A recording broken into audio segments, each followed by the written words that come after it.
Destrincha, Raniele.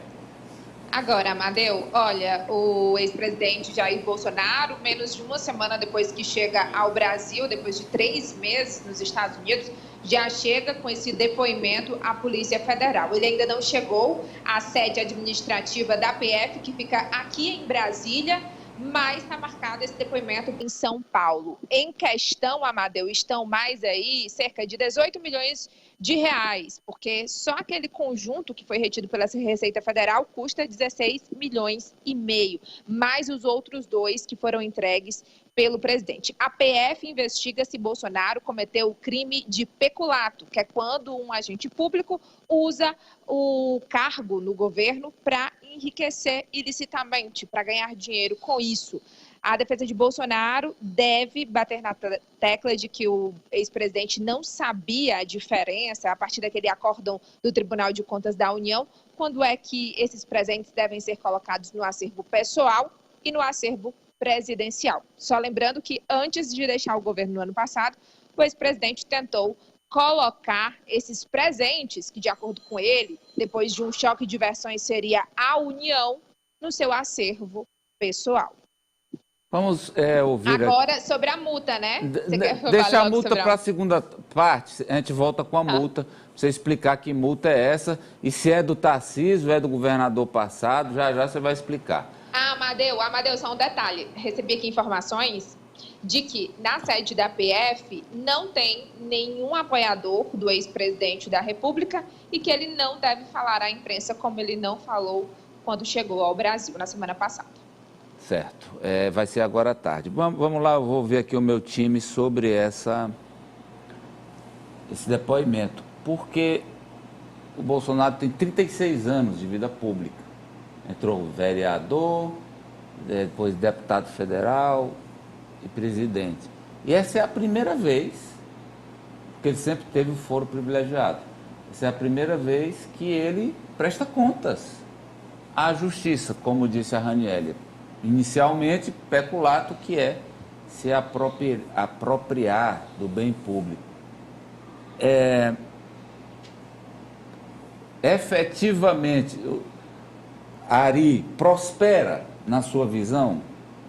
Amadeu, vamos... Esse caso, porque a gente tem que lembrar que há outros processos tramitando. Claro.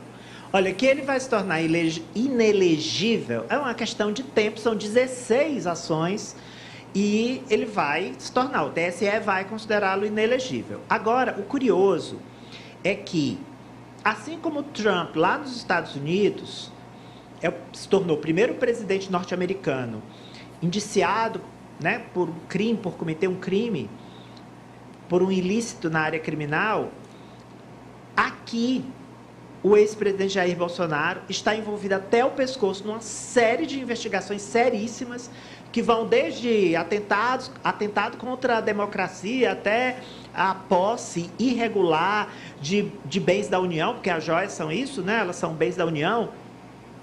E do ponto de vista do marketing, veja só, lá o núcleo duro, a seita chamada, né, os devotos de Trump, continuam firmes, fiéis, e ele hoje é considerado um candidato imbatível dentro do Republicanos, o partido dele.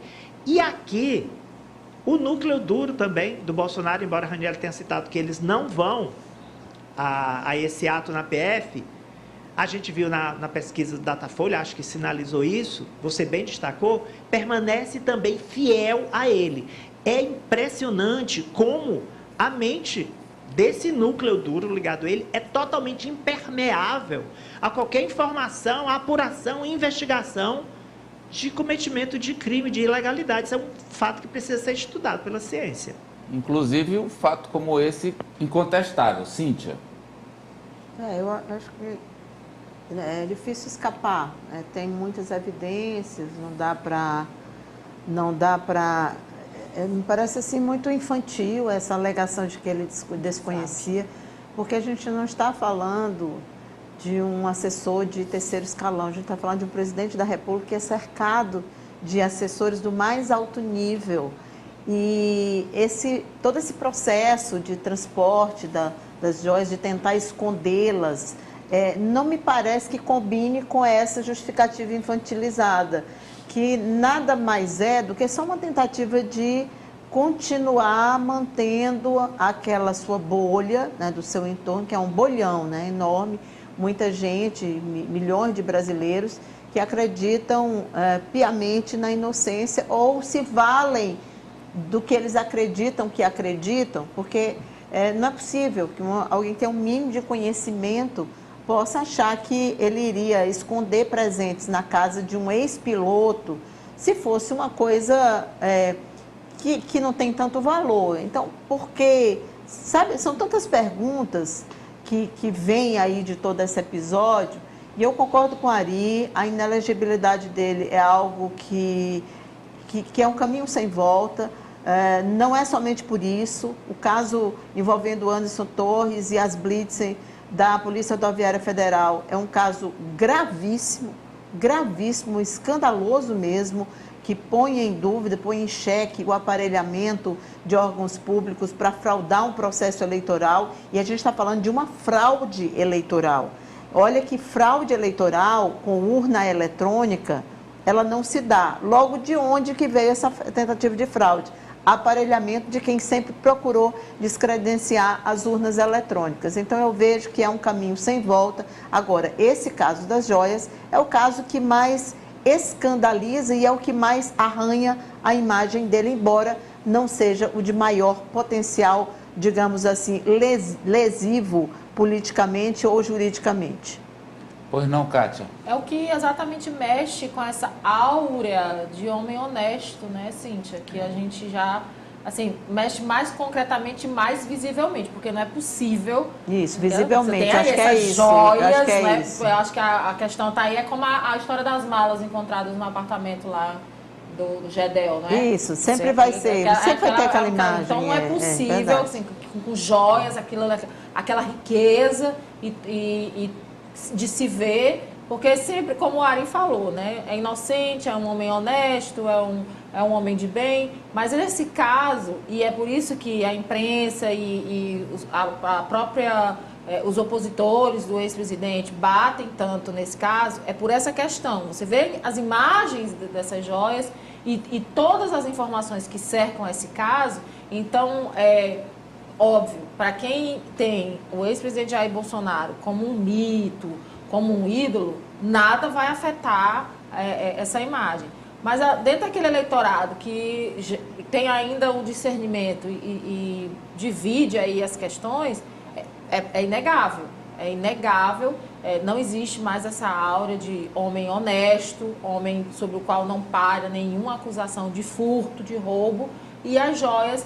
Esse caso, a insistência e se falar muito, como a gente está falando, é exatamente por causa disso. E Apoliano? Amadeu, o ex-presidente Jair Bolsonaro está se formando sobre ele uma tempestade perfeita, né? Que vai, acredito, levar, assim, concordo com os meus colegas, à inelegibilidade dele. Ele deve ficar impedido, de fato, de disputar a próxima eleição. Esse caso das joias arranha muito a imagem dele com aquela parcela da população que não é da direita radical, da direita mais extremista, mas sobrevive ainda esse núcleo que vê Bolsonaro como um messias, como um salvador. Então, assim, a força política, acredito que ainda vai permanecer, mesmo que não seja protagonizada por ele na próxima eleição. Vamos agora, Raniele, aos 500 mil... Pois não, Raniele? Informação que eu trago nova, de fato, quando é que esse julgamento do TSE vai ocorrer, porque já trouxe aqui várias informações de que estava se aproximando, que os ministros tinham pressa, né, o Benedito Gonçalves, que é o corregedor-geral da Justiça Eleitoral, mas a informação que eu tive nessa semana é que, na verdade, pode ser que fique até para o ano que vem esse julgamento sobre esse que está mais avançado, né, que é aquela investigação de Bolsonaro com os embaixadores quando ele faz acusações às urnas eletrônicas, acusações infundadas, e que foi acrescentado nesse processo a minuta de golpe encontrada na casa do ex-ministro Anderson Torres. Então, de fato, a gente não sabe quando isso vai acontecer, e quando isso acontecer, que pode acontecer ano que vem, Bolsonaro vai ali com certeza escolher o seu sucessor do seu clã familiar. A mulher, ele já descartou ele, o Ciro Nogueira, em entrevista aqui pra gente também, já descartou Michele Bolsonaro. Mas os filhos, Eduardo Bolsonaro e Flávio Bolsonaro, eles sim podem ser ali os escolhidos, um dos escolhidos também, né? Apesar de ter outros nomes. Vamos então aos R$500 mil aí do governo de São Paulo. Explica, Raniele. É o seguinte, Amadeu, o governo de São Paulo, pela Procuradoria-Geral do Estado, está cobrando uma multa do ex-presidente Jair Bolsonaro pelo fato dele não ter usado máscara na época em que a máscara era obrigatória aqui no Brasil para combater a Covid-19. Né? No auge da pandemia, Bolsonaro foi a São Paulo 3 vezes, quando João Dória ainda era governador, e desrespeitou a regra. E, portanto, as multas foram geradas. Uma multa no valor de R$55 mil, a outra no valor de R$77 mil e a outra ultrapassa R$300 mil. E ainda tem os juros desse período todo. Ainda tem mais essa. Vamos para a segunda manchete da Raniele. Ari, vamos lá? Tem a ver com diesel e Petrobras, Ari. Ministro diz que mudança na política de preços da Petrobras vai baixar o preço do diesel. Fala aí, Raniele.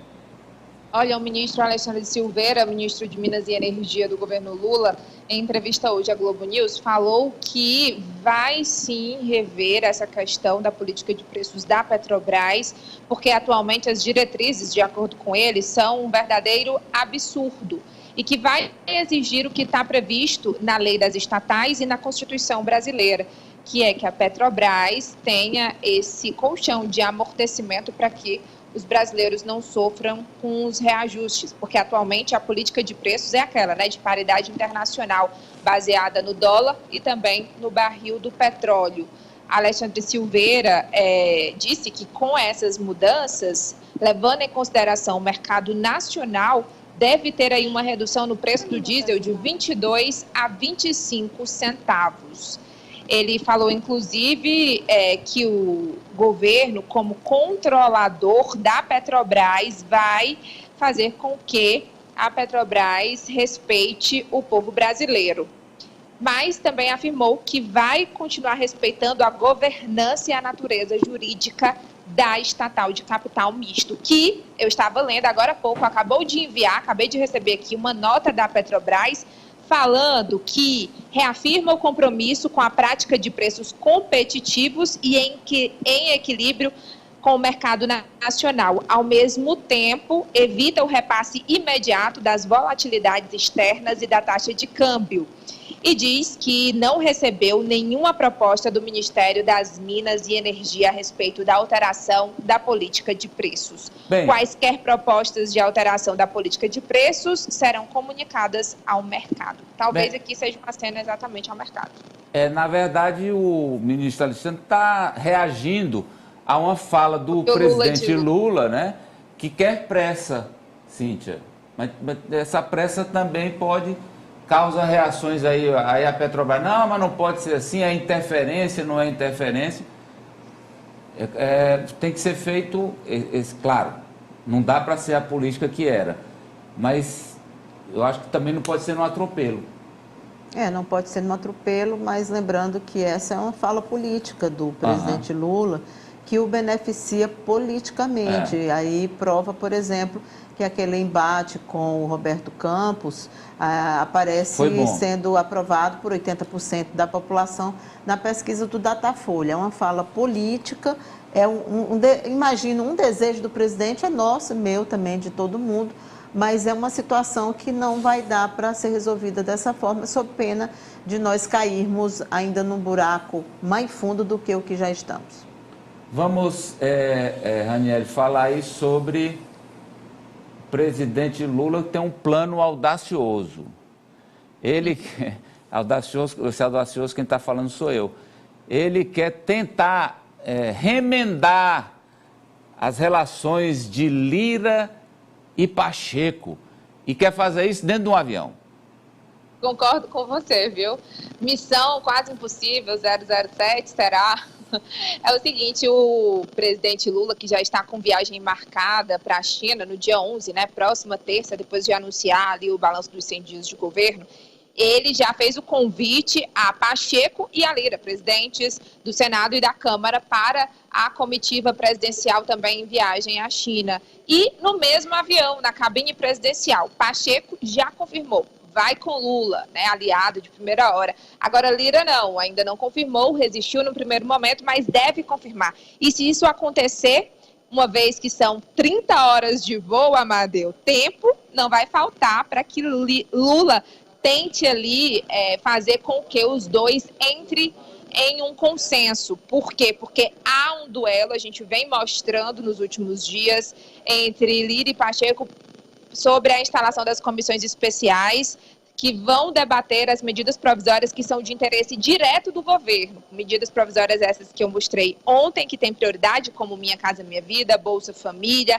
CARF e também a reforma aqui ministerial dos ministérios, além do Vale Gás, que vai dentro do Bolsa Família, e também do COAF, que é aquele órgão de fiscalização que também vai na reestruturação dos ministérios. Então, o governo tem essa prioridade dessas 6 medidas e não quer ser o prejudicado pela briga entre Lira e Pacheco e quer que eles entrem em um consenso, uma vez que eles já fizeram um acordo inicial para votar essas primeiras medidas provisórias, mas não há um acordo final sobre essas comissões. Por quê? Porque o presidente da Câmara, Arthur Lira, quer que nessas comissões tenham mais deputados do que senadores. É o seguinte, atenção time, é rapidinho. O Lula vai conseguir, dizem que ele é um encantador de serpentes. Vai conseguir ou não vai, Apoliana? Esse é um negócio da China. Acho que não. Não, a Raniele. Kátia. Amadeu, eu aposto no Lula. Sim. Vai sair algo que seja bom para o executivo. E Ari? Claro que vai, ele vai convencer o Lira, ele é um encantador de serpentes. Cíntia? Se o Lira vai, já é um indicativo, né? De que O vai Lira dar ir certo. no avião. Estou aberto. Agora, olha, doutora Raniele, se o Lula conseguir sair na volta, eu vou passar uma missão para o presidente Lula. Sim. Ele vai reunir no Boeing dele aí, no Air Force One do Brasil, o seguinte, Força Aérea 1 do Brasil, Lá vem. ele vai num voo, presta atenção aqui vocês, Lá vem. quem está nos vendo, Já posso num até voo imaginar. Brasília-Maceió, ele vai conseguir reunir o Renan e o Lira. É muito Fazer pouco as tempo pazes de do voo. Renan e do Lira. É muito pouco tempo de voo, né? Isso aí é É fácil, eu pouco tempo, pensei. Amadeu. Aí tem que ser lá para... Não, isso aí é fácil, eu pensei que você ia pedir Ah. para ele unir os deputados Franzé Silva e Fábio Novo no voo daqui para Parnaíba. Ou levar os vereadores com o prefeito de outra pessoa, né?